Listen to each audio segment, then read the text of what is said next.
요새 신과 함께라는 영화가 유행을 하고 있습니다. 120만 명 이상이, 1200만 명 이상이 이 영화를 보았다고 하는데, 산술적으로 보면 우리나라 인구의 5분의 1 이상이 이 영화를 본 겁니다. 이 중에도 대부분 많은 분들이 이 영화를 보셨을 거라고 생각이 듭니다. 저도 이 영화를 가족과 함께 봤습니다. 제가 이 영화를 보게 된 계기는 한 줄의 영어평 때문이었습니다. 이 영화의 영어평은 이렇습니다. 이 영화는 전 연령의 누구나 보아야 하는 도덕 교과서와 같다. 이 말의 뜻이 무엇인가 곰곰이 생각해 보니까 이 영화는 인간이라면 누구나 느낄 수 있는 보편적인 교훈과 삶의 이치를 담고 있다라고 말하고 있는 것 같습니다. 여러분은 어떠셨습니까? 다 안 보신 것처럼 그렇게 하시면 제가 할 말이 없는데, 참 이 영화는 참 재미있고 볼거리가 참 많이 있습니다. 그리고 감동도 있고 스토리도 참 재미있습니다. 그런데 어딘가 이 영화를 확 그냥 마음으로 다 담기에는 뭔가 좀 마음 좀 껄쩍지근합니다. 이 영화는 전반적으로 불교의 내세관을 따르고 있습니다. 사망한 지 49일째 되는 망자가 좋은 곳으로 환생하기를 기원하는 의식인 49제를 기본 바탕으로 하고, 그 49일 동안 7가지의 지옥의 심판을 통해 환생하는 과정을 상상하며 그린 영화입니다. 우리가 가지고 있는 무속신앙과 불교신앙이 이렇게 혼합되어 있는 그런 영화입니다. 그런데 거꾸로 이 영화를 통해서 우리가 알 수 있는 다른 종교 혹은 우리가 일반 보편적인 사람들이 왜 선한 행동을 강조하는가, 그 이유를 이 영화에서 파악을 할 수가 있습니다. 선한 행동, 선한 행위는 지옥의 심판을 견뎌내는 힘이 됩니다. 그러니까 사람의 어떤 행위, 그가 살았던 그 삶의 모습이 어떤 이런 심판의 결과를 판단하는 중요한 동기가 된다 이야기 전해주고 있습니다. 또 한 가지 선한 행위를 강조하는 이면에는 다음 생을 더 좋은 다음 생을 살기 위해서 업을 쌓아야 한다라는 사람들의 생각을 가지고 있습니다. 전반적으로 이 모든 이 이야기의 주장에는 인본주의적인 내세관을 바탕을 하고 있는 겁니다. 아주 지극히 인간적이고, 인간이 그가 하는 모든 선한 행위로 말미암아 자신의 모든 내세의 삶을 결정하고 할 수 있다라는 아주 인본적인 생각을 가지고 있습니다. 근데 그와 반대로 우리가 기독교에서 말하는 내세관은 하나님의 모양과 형상대로 지음받은 사람이 결국 하나님의 나라로 돌아가는 그 과정을 이야기하는데, 그 과정 가운데는 심판이 있고 부활과 영생이 있다는 것입니다. 성경은 이 모든 것이 사람의 행위, 의로운 삶으로 되는 것이 아니라 하나님의 주권적인 예정과 그가 가지고 있는 믿음으로 이것이 된다라고 말하고 있습니다. 이것이 우리가 믿고 있는 기독교의 내세관의 요약된 내용입니다. 오늘 우리가 읽었던 데살로니가 전서의 데살로니가 교회에서는 이 내세관의 문제가 있었습니다. 데살로니가 교회 사람들이 그리스도를 믿다가 이미 죽어버린 사람들에 관한 염려와 걱정 가운데 있었습니다. 그것은 우리 예수님께서 다시 오시겠다는 그 재림에 대한 잘못된 지식을 가지고 있었기 때문입니다. 이미 어떤 사람들이 이렇게 얘기합니다. 이미 예수님께서 다시 오셨기 때문에 그 다시 오실 때 부활한다고 했던 그 부활이 일어나지 않지 않았나요? 그렇기 때문에 근심과 걱정 가운데 있었습니다. 그래서 사람들이 이미 재림이 임했다고 하는데 왜 부활이 일어나지 않는가? 그것에 대해서 걱정하고 염려하고 있었습니다. 근데 바울은 이 문제에 대해서 아주 명확하게 오늘 답변을 하고 있는 겁니다. 그래서 오늘 우리가 읽었던 이 답변, 오늘 본문의 내용은 그러한 의문, 잘못된 내세관을 가지고 있었던 데살로니가 사람들에게 우리가 가져야 할 올바른 내세관이 무엇인지, 예수 그리스도의 재림이 어떤 모습으로 어떻게 오는가에 대해서 이야기를 해주고 있습니다. 오늘은 이 본문을 통해서 우리가 가져야 할 그 주님의 영광이 임하는 그날, 그 재림의 날을 위해서 우리는 무엇을 해야 하는가, 이것을 선교라는 관점에서 한번 이야기를 해보려고 합니다. 자, 예수님의 재림은, 이 사건은 인류 역사의 최후의 사건입니다. 역사의 마지막 종말을 고하는 사건입니다. 그렇기 때문에 인류 최대의 사건이라고 말할 수 있습니다. 그런데 이 사건이 아무리 중요한 사건이라도 우리 인간으로는 어떤 방식으로도 이 사건에 개입을 할 수가 없습니다. 왜냐하면 이 모든 사건은 하나님의 주권 가운데 하나님께서 이루시는 방식으로 이루어 가실 것이기 때문입니다. 그렇기 때문에 우리는 미리 속단하거나 이것에 대해서 오해하는 그러한 마음을 가져서는 안 되겠습니다. 재림이 어떻다, 재림이 이렇게 될 것이다 라고 우리가 생각하는 상상으로 속단해서는 안 될 것입니다. 그러나 한 가지 우리가 잊지 말아야 할 것은 이 재림의 결과, 이 재림이 가져다주는, 우리에게 가져다주는 이 결과는 아주 중요합니다. 이 재림이 일어나는 순간 우리를 포함한 먼저 믿었던 우리의 성도들, 그들에게 일어나는 일들이 있기 때문입니다. 그것을 오늘 본문이 우리가 읽었던 16절, 17절에서 묘사하고 있습니다. 먼저 16절 하반절을 읽겠습니다. 같이 한번 읽겠습니다. 시작. 그리스도 안에서 죽은 자들이 먼저 일어나고, 먼저 16절 하반절에 보면 죽은 사람들에 관한 이야기, 그리스도 안에서 먼저 죽은 사람들에 관해서 이야기하는데 그 성도들이 먼저 부활하게 될 것이다, 이렇게 이야기를 하고 있습니다. 바울은 이 이야기를 데살로니가 사람들에게 정말 하고 싶었습니다. 너희들이 염려하고 있는 그런 상황이 절대 일어나지 않는다. 그리스도께서 재림하시는 그 순간에 먼저 죽었던 성도들이 일어나 부활한 몸으로 그리스도와 함께 우리 앞에 나타나게 될 것이다. 재림 때까지 살아남은 사람들 중에서 그들보다 먼저 된 사람이 아무도 없다. 이게 바울이 데살로니가 사람들에게 해주고 싶으셨던 이야기입니다. 먼저 죽은 자들에 관한 교훈이었습니다. 그리고 나서 17절에는 살아남은 자들, 그리스도의 재림까지 살아남게 되는 사람들에 관한 교훈입니다. 17절 상반절 말씀 같이 한번 읽겠습니다. 시작. 그들과 함께 구름 속으로 끌려 올려 공중에서 주를 영접하게 하시리니 그리하여 우리가 항상 주와 함께 있으리라. 이 상반절의 말씀은 예수 그리스도께서 재림하셨을 때 그때까지 살아남은 사람들에게 나타나는 일들, 그 일에 관한 이야기입니다. 공중에서 주를 영접한다고 하셨습니다. 그리고 그 주와 함께 영원히 함께 있을 것이라고 이야기를 하고 있습니다. 공중에서 주를 영접한다는 이야기는 하나님의 나라가 임하게 되고 그 임한 하나님의 나라에서 영원히 그리스도와 함께 영원한 연합을 이루고 살아간다는 말씀입니다. 영원히 그리스도와 연합된 영원한 삶들을 살아가는 것, 이것을 우리는 소망, 약속이라고 이야기합니다. 그리스도 안에서 죽은 자, 그리고 살아남아 있는 자, 우리 모두는 그리스도가 다시 오시는 영광의 그날 영원히 그와 함께 살게 될 것입니다. 여러분, 이것을 믿으십니까? 이것이 여러분의 소망입니까? 그럼 우리는 한 가지 생각을 해볼 필요가 있겠습니다. 이 소망의 근거가 무엇입니까? 여러분은 어떤 근거로 이것을 나의 소망이라고 생각하고 계십니까? 이 소망은 어디에서부터 온 것입니까? 14절 상반절 말씀 같이 읽겠습니다. 시작. 우리가 예수께서 죽으셨다가 다시 살아나심을 믿으시니, 우리가 살든지 죽든지 그리스도 예수께서 다시 오시는 그날 부활한 몸으로, 아니면 공중에서 그를 만나 영원히 함께 사는 그 소망의 근거는 바로 예수 그리스도께서 죽으셨다가 다시 살아나셨기 때문이다라고 이야기를 하고 있는 것입니다. 믿을진대라는 이 말 속에는 가정문이 들어 있습니다. 헬라어 속에는 가정문이 들어 있습니다. 바울은 이렇게 이야기하고 있는 것입니다. 만약 너희가 이것을 믿는다면 이와 같은 일들이 너희에게 일어날 것이다.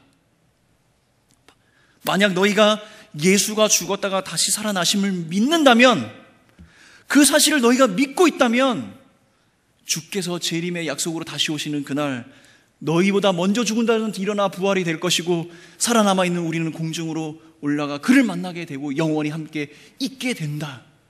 그러므로 우리 바울의 이 논점은 우리가 갖고 있는 이 부활의 소망, 재림의 소망의 근거는 바로 예수 그리스도의 죽으심과 다시 사심, 그것이 우리의 소망의 근거다라고 이야기를 하고 있는 것입니다.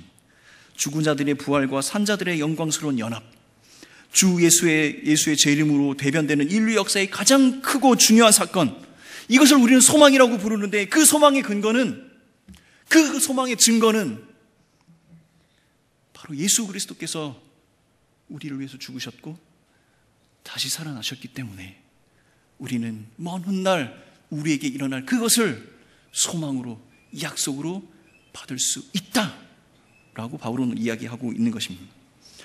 그런데 우리가 한 가지 생각해 볼 것이 있습니다. 바울에게 재림은 미래의 어느 날 일어날 사건입니다. 일어난 것이 아닙니다. 어느 날 일어날 것이라고 이야기를 하고 있는 것입니다. 그것은 우리에게도 다 마찬가지죠. 혹시 여러분 주변에 이미 재림이 왔다라고 생각하시는 분들 계시면 어깨를 좀 토닥여 주십시오. 그 위로해 주십시오. 격려해 주십시오. 예수 그리스도께서 이 땅에 다시 오신 그 재림의 사건은 아직 일어나지 않은 사건입니다. 근데 그것이 언제 일어날지 알 수가 없습니다. 미래의 어느 순간 호련히 그것이 일어나게 될 것입니다. 그러면 보이지 않고 알 수 없는 미래의 재림, 부활의 소망이 우리가 경험하지 못했던 과거의 예수 그리스도의 그 죽음과 부활의 근거로 그것을 믿을 수 있다. 여러분, 이것을 받아들일 수 있습니까? 여러분, 이것을 받아들일 수 있냐는 말입니다. 미래에 일어날 사건을 근거로 삼는 것을 과거에 우리가 경험하지 못한 사건인데, 그러면 우리 현재를 살아가는 우리는 어떻게 해야 합니까? 여러분, 고민해 보셔야 합니다. 예수님께서 이 땅에 다시 오시겠다는 약속이 이 안에 있지만, 그건 우리가 알 수 없는 어느 한 미래의 시점에 일어날 것인데, 그것의 근거는 과거에 예수 그리스도께서 죽으시고 다시 사신 것이다. 그럼 현재를 살아가는 우리는 과연 어떻게 살아가야 하는 것인가? 따라해 보겠습니다.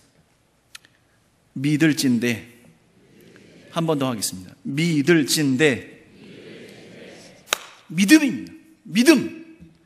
바울은 이 과거의 예수 부활 사건, 이것을 믿음으로 받는다면 미래의 재림의 부활의 소망, 그것을 우리가 말씀으로 믿음으로 얻을 수 있다라고 이야기를 하고 있는 것입니다. 과거와 미래의 인류 역사를 결정짓는 아주 이 중요한 두 사건이 믿음으로 서로 연결되어 우리에게 주어지는 것입니다. 예수 그리스도가 우리를 위해 죽으신 것과 부활하신 것을 믿는 그 믿음으로 사시는 여러분들이 되시길 바라겠습니다. 그 영광으로 가득한 재림의 그날 우리는 그와 영원히 함께 하심을 믿는 여러분들이 되시길 바라겠습니다. 믿으시는 여러분들이 되시길 바라겠습니다. 여러분, 이 믿음이 없이 우리가 예배당에 앉아 있다면 그것만큼 불쌍한 것이 없다라고 바울은 고린도전서 15장에 이야기하고 있습니다. 믿는 자의 부활이 없는 것, 예수 그리스도의 그 부활을 믿지 않는다면, 그것이 우리에게 없다면 우리가 믿는 우리가 가장 불쌍한 사람이다라고 이야기를 하고 있는 겁니다. 사랑하는 성도 여러분, 미래에 우리 어느 날 주어질 그 재림 부활의 소망이 예수 그리스도께서 죽어서 다시 살아나신 그것을 믿음으로 받는 우리에게 허락된 약속의 소망인 것을 믿으시는 여러분들이 되시기를 바라겠습니다. 자, 여기까지 얘기하면 오늘은 설교를 반만 한 것입니다. 왜냐하면 오늘은 선교헌신 주일이기 때문입니다. 이것을 선교적인 관점으로 우리는 어떻게 생각해 볼까? 자, 여러분 이렇게 생각을 해보시길 고민해 보신 적 있어요? 나는 어떻게 이것을 믿게 됐는가? 이 과거에 내가 경험해 보지 못했던 사건, 앞으로 언제 일어날지 모르는 이 미래의 미지의 사건이 믿음으로 나에게 주어졌는데, 여러분은 언제부터 이것을 사실로 믿고 사셨습니까? 그 믿음이 우리에게 주어지는 그 믿음이 내 것이 되는 그 순간, 어떻게 그것이 나에게 믿음으로 왔는지에 대해서 생각해 보신 적 있습니까? 여러분, 우리 교회가 올해 60년이 되었습니다. 여러분, 제가 신방을 다닐 때마다 너무너무 부러운 것이 있는데, 그 부러운 것이 뭐냐면, 저의 할머니가 예수 믿고 우리 가족이 이렇게 지금까지 예수 믿게 됐어요. 저는 너무너무 그것이 부러워요. 우리 교회 60년 역사, 여러분의 가정의 신앙의 역사를 보면 이미 신앙의 3대와 4대, 5대를 이루고 있는 분들이 계십니다. 저는 신앙의 1세대입니다. 여러분이 얼마나 부러운지 모르겠습니다. 그런데 여러분, 그런 거 한번 생각해 보셨습니까? 여러분의 3대, 4대 할아버지, 할머니가 어떻게 예수를 믿게 됐는가에 대해서 생각해 보신 적 있습니까? 그분들의 삶에 과연 무슨 일이 일어났기에 그들이 예수를 믿게 됐을까요? 저의 이야기를 좀 해보겠습니다. 꽤 오래된 이야기입니다. 한 10년도 넘은 것 같습니다. 제가 선교제에 있을 때 함께 사역을 하던 우리 자매 간사님을 여름에 한국에 있는 수련회에 참석을 하러 같이 데려왔습니다. 여름 수련회가 끝나고 난 다음에 서울에 머무르는 기간이 짧게 있었는데 토요일이었습니다. 그래서 제 나름대로 한국에 왔기 때문에 좀 내가 손님을 대접하는 의미로 의미 있는 시간을 좀 보내고 싶었습니다. 그래서 생각해낸 것이 여의도에 있는 교회에 가는 겁니다. 어떤 교회라고 제가 말씀을 못 드리겠습니다. 세계에서 제일 크다는 그 교회입니다. 한국의 교회의 모습을 좀 보여주고 싶었습니다. 한국의 교회는 이런 곳이다라는 것을 보여주고 있었어요. 내가 다니는 교회는 아니지만 은근히 자랑하고 싶었습니다. 세계에서 가장 큰 교회가 한국에 있어. 그것을 좀 보여주고 싶었습니다. 그래서 전철을 타고 토요일 오후에 그 교회에 도착을 했는데 너무나 많은 사람들이 그 교회에 있었습니다. 토요일 오후에 그 많은 사람들이 모인 이유가 뭘까요? 모르시죠? 결혼식이었습니다. 2층에도 결혼식, 3층에도 결혼식, 별관에도 결혼식. 저는 결혼식을 하는 것이 나쁘다고 생각하는 것은 아니지만 너무나 많은 사람들이 모여있길래 와, 오늘은 무슨 집회가 있나 보다 했더니 모두 다 결혼식에 참석하는 사람들이었습니다. 결혼식과 상관없는 저와 그 자매는 뭐 어떻게 하겠습니까? 그래서 본당을 지키시는 분한테 양해를 구하고 본당이 한 자리씩을 차지하고 각자 개인 기도하는 시간을 가졌습니다. 그리고 교회에서 기도하고 그곳에서 이제 빠져나와서 전철역으로 돌아가려고 전철역으로 가는데 왠지 내 마음속에 미안한 마음이 들었습니다. 이건 좀 아닌 것 같은데. 그래서 문득 생각난 것이 양화진에 가는 거였습니다. 지금은 잘 정돈되어 있었지만 그 당시에는 그렇게 뭐 잘 좋은 프로그램도 없었고 그 무덤과 비석 뭐 이렇게만 있었습니다. 덩그러니 놓여 있는 무덤을 우리 한 바퀴 돌면서 그 비석 위에 있는 글자 한 글자를 제가 통역을 해주었습니다. 한참을 걷고 있었는데 우리 두 사람은 걸음을 멈추고 울기 시작했습니다. 눈물이 멈추지 않았습니다. 그리고 그 자매가 저에게 울면서 이렇게 얘기했습니다. 너무나 고맙다. 당신이 이와 같은 선교사의 마음으로 나와 우리나라를 이렇게 사랑해서 섬겨주고 복음을 가르쳐 주어서 너무 고맙다. 근데 저는 다른 의미에서 울고 있었습니다. 울면서 그 자매에게 그렇게 얘기했습니다. 나에게 고마워할 필요 없다. 조금 전에 우리가 보고 왔던 세계에서 가장 큰 교회는 바로 이 초라한 무덤에서부터 시작되었다. 저분들의 섬김과 헌신이 없었다면 나는 없었을 것이고 한국의 교회도 없었을 것이고 그러면 너도 없었을 것이다. 우리 이 선교사의 마음을 가지고 함께 살아가자. 지금 생각해보면 참 웃기는 장면입니다. 무덤가에 남자 여자 둘이 서서 눈물을 흘리며 아무도 알아들을 수 없는 중국말로 서로 이렇게 속닥이고 있었습니다. 지나가는 사람들이 보았으면 참 이상하다고 생각했을 겁니다. 그런데 이 자매는 지금 아주 멋진 남자와 형제와 결혼해서 두 아들을 낳고 선교지에서 선교사로 살고 있습니다.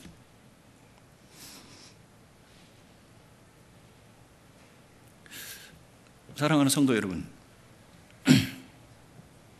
가족과 친구를 떠나서 쓸쓸한 이방의 땅에 묻히면서 만약 내게 1000개의 목숨이 있다면 이 1000개의 목숨 모두를 이 땅의 조선 사람들에게 바치겠다라고 고백했던 그 선교사들의 고백의 의미를 알고 계십니까?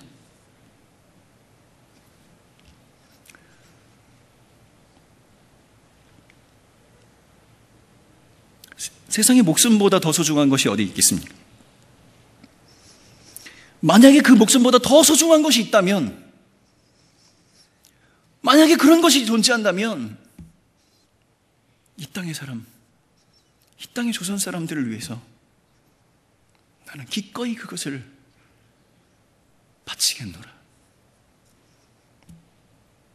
이러한 선교사의 마음을 이해는 하고 계십니까? 로마서 8장 32절 말씀입니다. 같이 읽겠습니다. 시작. 자기 아들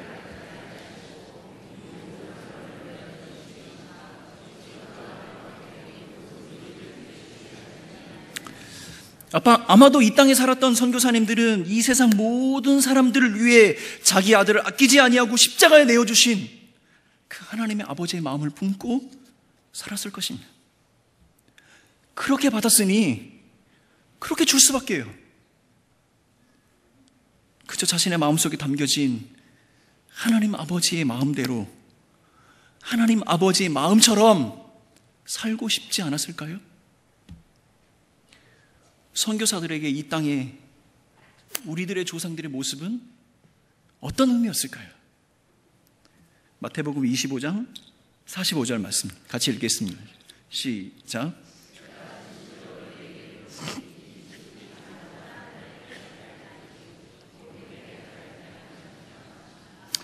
그저 중국과 인도를 지나가기 전에 거쳐가는 일본 땅, 그 일본 땅 바로 옆에 있었던 그 자그마한 나라, 있는 듯 없는 듯 해서 이름도 조용한 아침의 나라, 그런 나라 그 땅의 사람들을,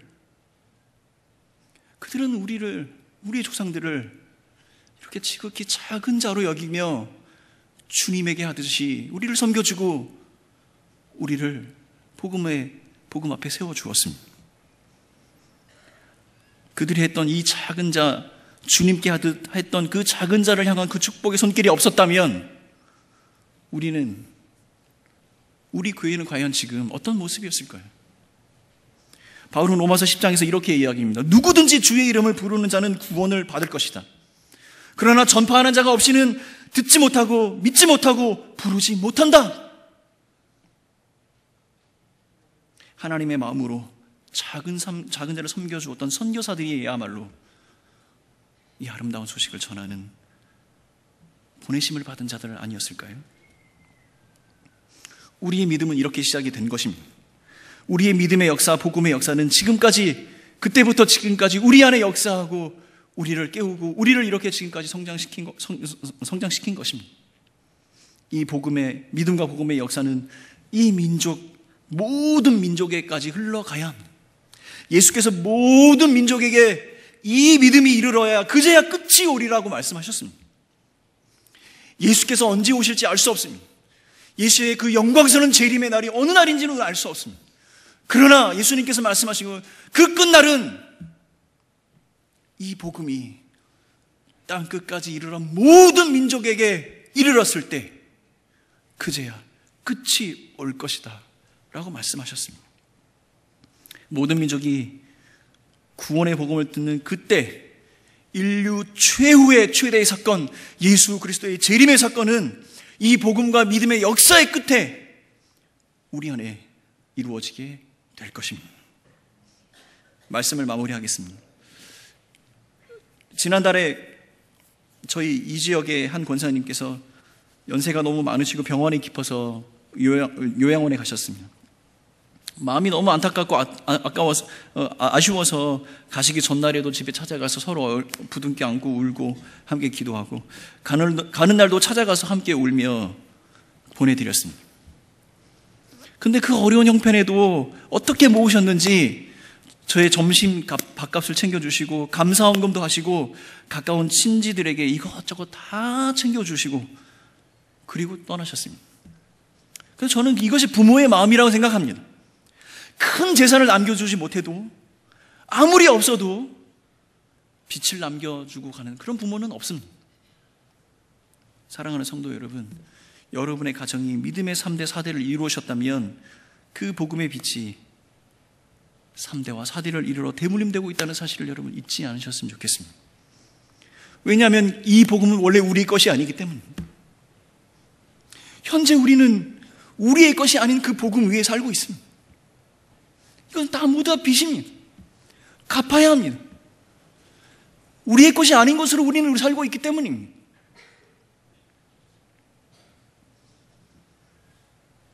중국 선교의 개척자 허드슨 테일러가 그가 작성한 그의 비전 선언문에 이와 같이 작성을 했습니다. 우리 같이 한번 읽겠습니다. 시작.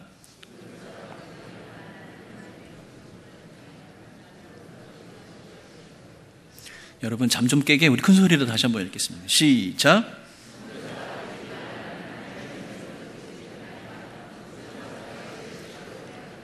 우리가 예수 그리스도의 은혜로 말미암아 구원을 받았다면 우리는 또한 그 구원의 복음을 전하는 자로 부르심을 받은 것입니다. 이것을 명심하는 우리가 되었으면 좋겠습니다. 우리가 받은 그 복음 앞에 헌신하며 사는 것이 성도의 삶이며 교회의 첫 모습입니다. 그러므로 선교, 복음 제시, 복음을 전하는 것은 성도의 지상 명령이며 교회가 마땅히 감당해야 할 지상 명령인 것입니다. 새해를 준비하면서 선교위원회 여러 사역을 기도하며 제 마음속에 한 가지 든 것이 있습니다. 올해 온 성도는 함께하는 선교의 원년이 되었으면 좋겠다.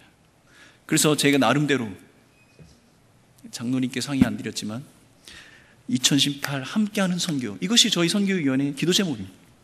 함께하는 이 말의 의미는 말뿐이 아니라 형식뿐만 아니라 우리의 모든 것을 벗어버리고 우리 모두가 선교지와 선교사의 그 삶들과 사역과 하나가 되는 것입니다.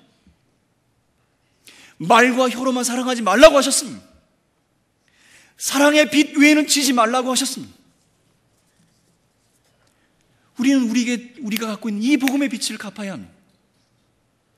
이제 우리는 형식과 말뿐이 아닌 보내는 선교사가 아니라 한 영혼을 가운데 두고 영적인 전쟁을 치열하게 벌이는, 전쟁을 참여하는 선교사로, 그 선교사와 함께하는 진짜 선교사가 되어야 하겠습니다.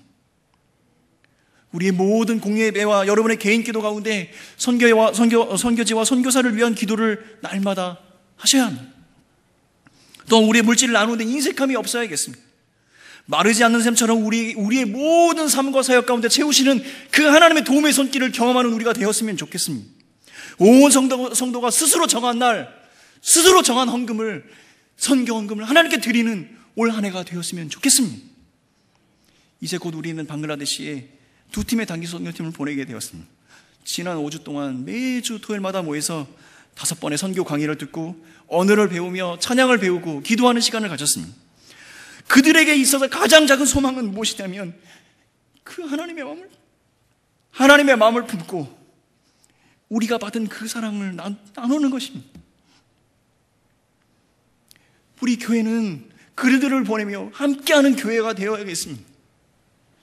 말로 혀로하는 것이 아니라 진짜 선교사가 되는 것입니다. 올 상반기에는 연해주로 단기 선교를 보낼 것입니다. 함께 땀 흘리며 씨를 뿌리고 집을 지을 사람이 필요합니다. 땀 흘리고 힘쓰고 애쓰는 우리 선교사님의 어깨를 주무르고 그의 손을 붙들어 줄 사람이 필요합니다. 이 자리에 앉아 계신 모든 우리 교인들은 5년 안에 모두 다 한 번씩은 다 단기 선교에 참여하는 그런 교회가 되었으면 좋겠습니다. 진짜 선교사가 되는 그런 교회가 되었으면 좋겠습니다. 그리고 우리 공동체에 오고 가는 수많은 선교사님들이 계십니다. 우리는 그들을 대접하고 섬기는데 아낌없이 베풀고 나누는 그런 교회가, 공동체가 되었으면 좋겠습니다. 선교사들이 한국에 돌아오는 이유가 있습니다. 필요가 없이는 한국에 올 이유가 없는 것인데 그들이 한국에 와도 갈 곳이 없고 대접할 사람이 없습니다.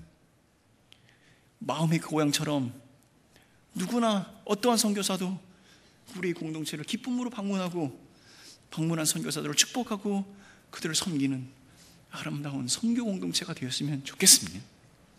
이것이 여러분의 기도 제목이 되어지고 우리의 비전이 되어지고 우리의 꿈이 되었으면 좋겠습니다. 우리의 작은 손길로 이 복음의 빛을 갚아나가는 여러분들이 되십시다.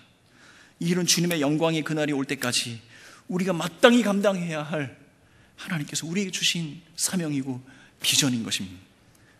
여러분 함께 합시다. 우리가 보낸 선교사들의 동역자가 되어주십시오. 중보 기도자가 되어주십시오. 섬기는 자가 되어주십시오. 이것이 주님 오실 그날까지 우리가 마땅히 감당해야 할 일이며 하나님께서 우리에게 보여주시는 하나님의 마음입니다.